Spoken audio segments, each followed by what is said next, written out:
Hey, this is Rocket Brain Surgeon, and we're just goofing around in the A6M5. The missions for the XP50 and the KI-88 let me play some other planes that I might not normally play, like the Japanese line.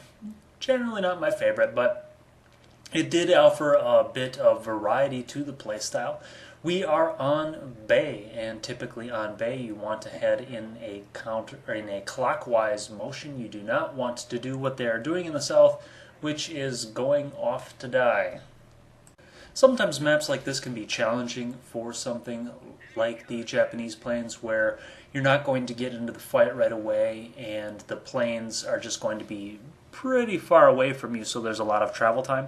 So make sure that you go to a place very efficiently. For example, I'm already turning around to head back to the middle of the map, because when the fight happens, and it generally will happen around F5, E5, I need to be over there. I can't just say, oh, now the planes are congregating halfway across the map, I'll head over there now. You kind of have to predict where the action is going to happen ahead of time.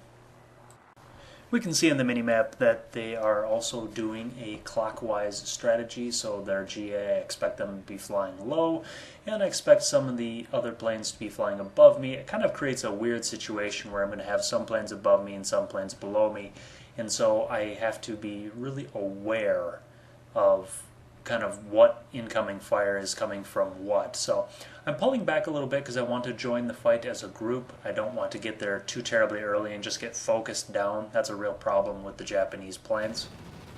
The only thing that's going in our favor right now is they have voluntarily flown very low, so they will have less energy to work with, and I will be able to catch them as they come up. A lot of them are trying to come up to meet our team, and you can see that just stalls them out and makes them easy pickings.